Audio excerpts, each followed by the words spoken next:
l'est de l'Algérie, plus exactement dans la wilaya de Béjaïa, se situe le parc national de Gouraya. Son nom l'hérite du mont Yima-Gouraya, qui s'élève à 660 mètres. La superficie du parc est de plus de 2000 hectares. Le parc abrite en son sein une diversité floristique et faunistique remarquable, ainsi que de nombreux sites archéologiques. Et Format y prend racine et d'où il puise toute son énergie. Ce bout de Méditerranée qui insuffle vie et beauté à ce lieu, cette étendue bleue et opaque, qui est indomptable et fragile à la fois. Ce lieu hostile à l'homme, mais qui est pourtant défié et chéri par ce dernier depuis des siècles. Poussés à abandonner la terre ferme, beaucoup d'entre eux écument ses eaux pour lui soustraire ses richesses intimes, tandis que d'autres, simples plaisanciers, la fréquentent pour se soustraire au vacarme de la vie et n'entendre que la rumeur des ressacs.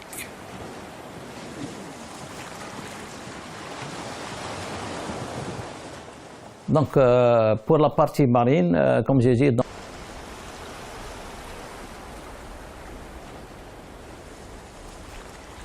Tant qu'en sa partie émergée qu'en sa face cachée sous les flots, les eaux adjacentes au parc national de Gouraya renferment un véritable patrimoine écologique et historique pour toute la région de Béjaïa. On remarque notamment un îlot dont les appellations sont aussi nombreuses que légendaires.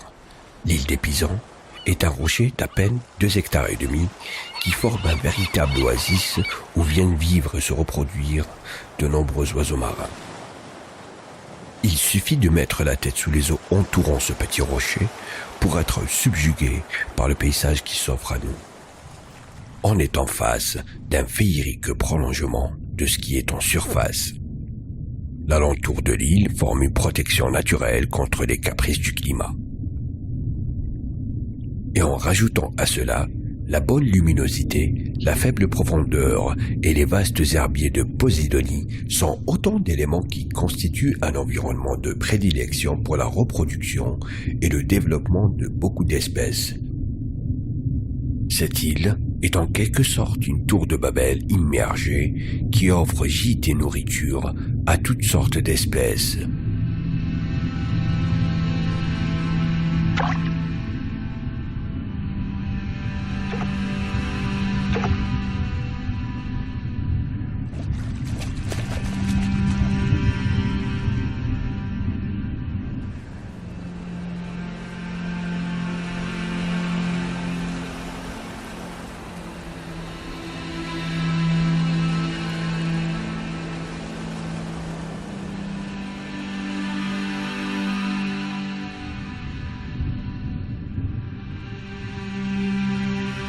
À l'est de cette île, à une profondeur de 27 mètres, gîte une épave.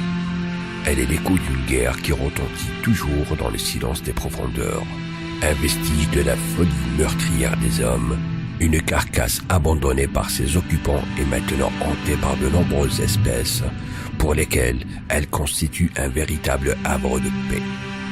PNG, Parc National de Gouraya, a lancé une étude pour justement créer l'AMP de Gouraya, dont les limites se situent à l'est au cap Bouak et à l'ouest à l'île de l'Aï, du côté de Boulimat.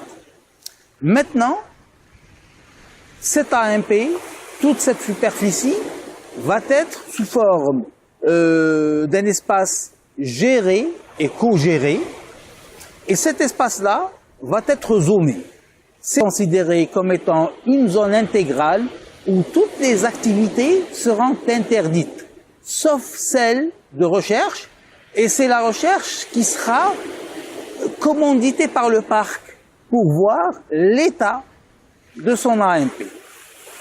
Et cette partie, cette zone intégrale, elle va être choisie en fonction de ses capacités, en frayère, en nurserie. Et donc, généralement, c'est des posédonies. C'est des grands herbiers posédonies qu'on va mettre comme zone intégrale. Et cette zone intégrale, elle ne va pas être très grande. Elle va représenter à peu près entre 15 et 20% au maximum de toute la superficie globale. c'est pour nous faciliter le travail, de une, et de deux, c'est pour ne pas créer des conflits d'usage, parce que c'est un espace que beaucoup de gens utilisent. Si on interdit un très grand espace, les gens ne pourront pas respecter ces interdictions. Donc on doit réduire au maximum la zone intégrale. Donc, on sait que pertinemment que les usagers de la mer exercent une pression sur cette zone. Donc, du coup, ça va être difficile pour nous de venir et de dire que voilà, dans cet endroit, il est interdit de pêcher, il est interdit de plonger, il est interdit de faire de la pêche de plaisance et ainsi de suite. Certaines activités seront permises. Pour les clubs, par exemple, qui veulent faire de la sensibilisation, de l'éducation environnementale, de la recherche pour l'université, parce que ça devient un laboratoire, je dirais à ciel ouvert, mais à mer ouverte. Donc, où l'accès sera réglementé. En tant que professionnel, pendant 25 ans, on a fait le bahar. On a remarqué beaucoup de changements par rapport à la quantité de poissons, les d'eau, par rapport au changement climatique, par rapport à pas mal de choses qui existent, qu'on a remarqué par rapport aux années précédentes. Et ce n'est pas que les bateaux de pêcheurs qui risquent de disparaître de la surface de l'eau. Bien d'autres métiers liés à cette activité qui se pratique depuis l'aube de l'humanité ne se conjugueront qu'au passé.